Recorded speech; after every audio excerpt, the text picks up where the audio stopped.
মাছগুলো দেখতে পাচ্ছেন সবই অর্গানিক নদীর মাছ, সদ্য মেরে জাল নদী থেকে আনা। যা হোক, মাছ ধরা শুরু করতেছি, আপনাদের আর অপেক্ষায় রাখলাম না, জালটা প্রস্তুত করে নিচ্ছি।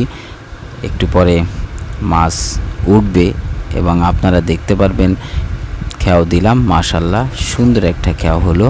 জালটা অনেক ভারী, কারণ প্রচুর কাঠি, একটু ছোট জাল, আর এইখানে বড় জাল খেয়ানো আসলে খুব কঠিন। এবং বাঁশ দিয়ে দুই মাথায় বাঁধায় নিব, কেননা আমি একা একা মাছ ধরবো, যেহেতু আমার কোনো পার্টনার নেই, আমি একাই নদীতে মাছ ধরি। এই জন্য বাঁশ দিয়ে টেনে, অর্থাৎ অনেকে বলে যে গোরন টানা, অর্থাৎ গড়তি যায়, এই জন্য গোরন টানা বলে। আর আমাদের এই দক্ষিণবঙ্গে বাগেরহাট অঞ্চলে, বাংলাদেশের একেবারে দক্ষিণ প্রান্তের শেষ সীমানা বলতে পারেন, পাশেই বঙ্গোপসাগর এবং সুন্দরবন সংলগ্ন এলাকা। আর পুরো সুন্দরবনটাই এই বাগেরহাট জেলায় গোরন টানার শেষ। এখন আমি বাঁশটা একটু পুঁতে রাখতেছি যেন নদীতে স্রোতে চলে না যায়। এখন জালটা উঠানোর চেষ্টা করব।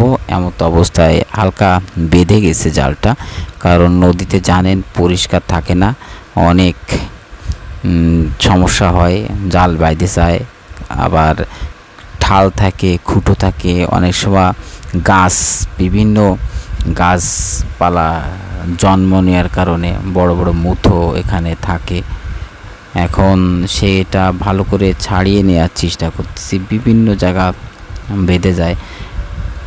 এখন আমার মনে হয় জালটা ছাড়ানো হয়ে গেছে, এবার টান দিলে বোঝা যাবে আসলে কত দূর ছাড়ানো হয়েছে। আস্তে আস্তে জালটা তোলার চেষ্টা করতেছি, দেখা যাক কি মাছ আসে। এই নদীতে প্রচুর চিংড়ি মাছ পাওয়া যায়। না, জালটা আবার বেঁধে গেছে।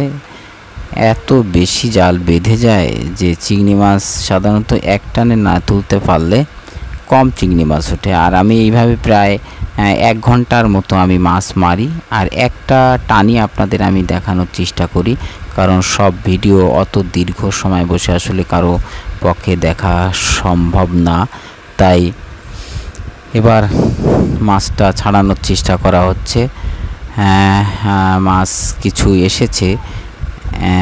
এই আমি জালটা আস্তে আস্তে পরিষ্কার করতেছি এবং মাছগুলো ঝাড়ার চেষ্টা করতেছি, দেখা যাক কী কী মাছ পাওয়া যায়। হ্যাঁ, মাশাল্লাহ চিংড়ি মাছ এসেছে। আমি ব্যাগটা খুলে নিচ্ছি, কারণ আর ব্যাগটা আমি একটা দড়ি দিয়ে বেঁধে রাখি, কারণ আমি পানির ভিতরে থাকি, তো দেখা